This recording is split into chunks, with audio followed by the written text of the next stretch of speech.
Salut, te voici actuellement sur la chaîne YouTube Snapstar. Sur cette chaîne, tu retrouveras tous les plus gros clashs de Snapchat et tous les plus gros buzz du moment. Surtout, n'hésite pas à t'abonner tout en activant la cloche des notifications pour ne rien rater du contenu exclusif de cette chaîne. Et oui, sur cette chaîne, tu retrouveras du contenu qui n'est disponible nulle part ailleurs. Sur ce, je te laisse avec la vidéo. Bon visionnage. Comme vous avez pu le voir en regardant le titre et la miniature de cette vidéo, aujourd'hui nous allons principalement parler de Jazz Corriera. Vous devez certainement tous la connaître, Jazz est une influenceuse qui a créé sa propre télé-réalité, la JLC Family. Comme vous le savez, il y a quelques jours, le célèbre blogueur Marc Blatta avait balancé que Jazz attendait son troisième enfant. Dans cette vidéo, Jazz ne montre toujours pas son ventre et elle a décidé de raconter sa terrible péripétie qu'elle a vécue avec sa mère. En effet, même si Jazz a fait le choix de ne pas montrer qu'elle est enceinte, elle reste tout de même active sur les réseaux sociaux. Je vous laisse sans plus attendre avec le coup de gueule de Jazz. N'oubliez pas de réagir dans l'espace commentaire et surtout restez bien jusqu'à la fin de cette vidéo. Expliquer au mieux l'histoire de hier. Donc nous sommes allés dîner dans un restaurant et quand on sort d'un restaurant, il y a des petites marches. Et ma mère elle a déjà des problèmes aux ligaments croisés, donc, dans le genou. Et on marche pour monter dans la voiture, donc il est 23h à peu près. Et elle glisse dans les escaliers, elle tombe par terre. Donc moi j'entends ma mère crier, donc tout de suite j'ai peur, je me retourne, c'est normal. Mais en fait on pensait qu'elle était juste tombée. Et là quand je soulève son pantalon, elle a le pied, enfin la jambe elle est comme ça, le pied il est dans l'autre sens. Mais vraiment genre l'os sorti comme ça, le pied à l'envers, enfin, genre un truc hyper flippant. Donc j'ai paniqué de ouf, c'est normal, c'est ma mère, hein. C'est genre voir ses parents souffrir comme ça, c'est la pire chose du monde. J'aurais préféré qu'on me la coupe la jambe que de l'avoir pleuré comme ça. Et donc quand Laurent et Olive, enfin pas plus vidéo, ils ont vu, ils étaient choqués aussi, donc vite la sécurité de la montée, ils ont appelé les pompiers, etc. Les pompiers ils ont mis après 15 grosses minutes à venir, mais en même temps c'est normal, le temps de venir, etc. Bon bref, donc du coup nous on essaie de soulager ma mère au maximum, faire en sorte que ça aille, mais vraiment elle souffrait de ouf et c'était horrible à voir. Et donc là les pompiers arrivent enfin et tout, donc top, ils viennent autour de ma mère et là je me rends compte qu'il y a une meuf avec une grosse caméra braquée sur nous, mais une meuf avec un truc de pompier, genre une veste. Je me dis c'est quoi ça? Et en fait je me rends compte qu'elle n'est pas pompier du tout, c'est une caméraman. Et elle nous filme, ma mère elle hurle, elle pleure et tout, elle nous filme, je me lève, je lui dis tu nous filmes pas. Elle dit si je vous filme. Et genre elle continue, je dis je te dis que tu nous filmes pas. C'est simple. Elle me dit je fais mon métier. Genre mais hyper froide, genre la meuf sans cœur. Je dis mais t'es malade toi, tu fais ton métier, mais j'en ai rien à foutre que tu fasses ton métier. J'ai dit ma mère elle est en train de souffrir, elle est en train de pleurer. Toi t'arrives, tu filmes les gens dans leur souffrance. Je comprends pas, genre tu demandes même pas la permission. Et de toute façon ça sert à rien de la de la demander l'autorisation parce qu'on ne veut pas être filmé, et encore moins ma mère quand elle est en train de souffrir comme ça. C'est horrible. La meuf, elle a même pas pris le temps de voir ce qui se passait. Elle n'a pas attendu une seule seconde de voir si la personne allait bien, si la personne était blessée gravement, ou si ça allait, si la personne était en phase terminale ou pas. Rien du tout. La meuf, elle en avait rien à foutre. Et là, elle me regarde, elle fait et elle continue à filmer. Là, je lui ai dit vraiment, je vais te casser la caméra, ça va aller très très vite. C'est simple. Genre, je me suis dit, mais quelle honte en fait. Mais quelle honte de pouvoir faire ça à quelqu'un. C'est-à-dire que tu viens, tu filmes les gens dans leur vie privée en souffrance. Imaginez-vous, je sais pas moi, des gens qui veulent pas être vus ensemble, ou une femme voilée qui veut pas être filmée, ou des gens qui ont quelqu'un de leur famille qui est gravement blessé par terre, qui ne veulent pas que ça soit vu, ou plein de raisons que ça peut être en fait. Comment tu peux te permettre de filmer les gens à leur insu? Et là, quand tu as créé, mais c'était mon boulot, c'est mon travail, mais genre elle s'en tape la meuf. Donc moi je sors mon snap et je la filme, je dis moi aussi c'est mon travail, je suis influenceuse, je vais montrer aux gens ce que vous faites.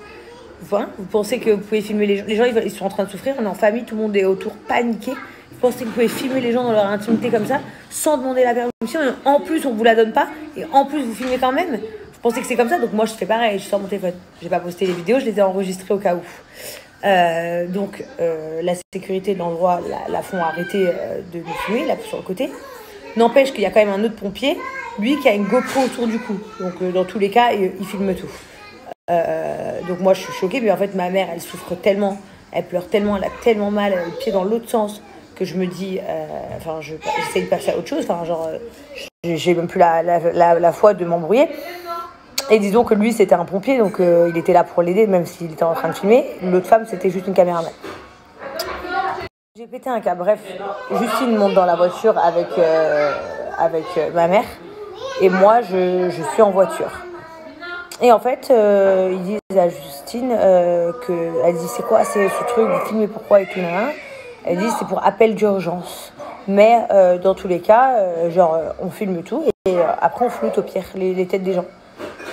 Mais en fait, ça veut dire quoi ça? En plus, le pire, c'est qu'Appel d'urgence, c'est la même chaîne que mon émission. Donc j'ai tout de suite fait un message à mon producteur en lui expliquant ce qui se passait et en disant que c'était une honte de faire ça aux gens. Et moi, aujourd'hui, j'ai la possibilité de leur avoir gueulé dessus et de faire en sorte que s'ils le font, je vais les attaquer grave. Mais aujourd'hui, je voulais le dire publiquement pour vous, en fait. Parce qu'aujourd'hui, même ça, vous n'êtes plus dans votre droit d'intimité. C'est-à-dire que demain, vous appelez les pompiers pour venir chez vous. Bah, peut-être qu'il y a un caméraman qui débourde et qui vous filme. C'est la psychiatrie. Donc je voulais juste que vous sachiez qu'il y a peut-être des personnes à qui c'est déjà arrivé. Je vais personnellement m'en occuper pour que ça n'arrive plus jamais.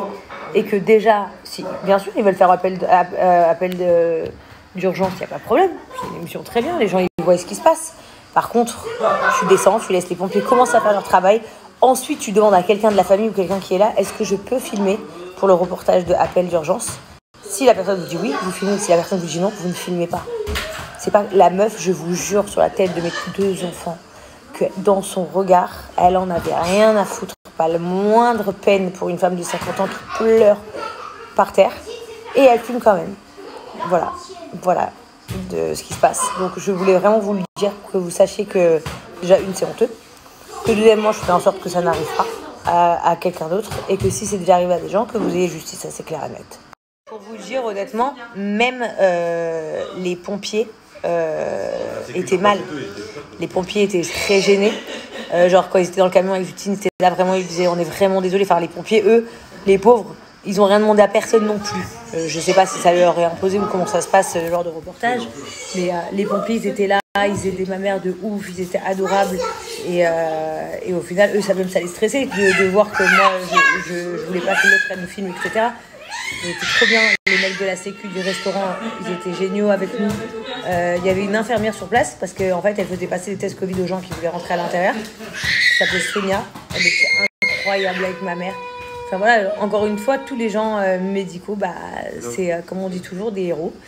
Et toutes les autres personnes, telles que cette caméraman, dans la vie, ce sont des pauvres merdes. Parce que nous, par exemple, on est des gens de télé. Donc, ok, on est filmé pour des émissions. On est filmé pour des émissions, on est filmé pour plein de choses. On parle de gens qui sont en train de souffrir. Peut-être d'une femme qui accouche, peut-être d'une personne qui s'est brisée les jambes, peut-être d'une personne qui s'est pris une balle, peut-être d'une femme qui a été battue, peut-être d'un enfant qui a été renversé. Et on vous laisse pas le choix de vous filmer ou non. En fait. Vous êtes en panique et vous êtes avec une caméra devant la gueule, avec une grosse lumière sur la gueule. C'est inadmissible. Moi, je m'adresse directement à la production d'Appel d'urgence. J'espère que quelqu'un de chez vous va vous montrer mes vidéos. C'est une honte, voilà, de pas laisser le choix aux gens. Donc j'espère vraiment de tout cœur que ça ne vient pas de votre production, ces consignes-là, et que c'est juste cette caméraman qui est très mauvaise. D'ailleurs, je vous invite à contacter ma production aussi pour avoir l'identité de cette femme, je vous la donnerai. J'espère vraiment que c'est elle qui est très mauvaise et mal intentionnée, et pas vous qui leur dites que les gens veuillent ou non, qu'ils souffrent ou qu'ils souffrent pas, vous les filmez quoi qu'il arrive.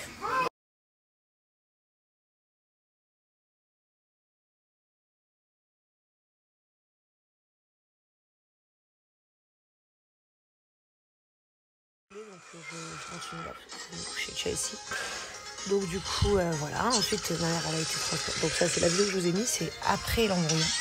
C'est après lui avoir hurlé dessus l'éteinte de sa caméra, après lui avoir dit de pas nous filmer, après tout ça.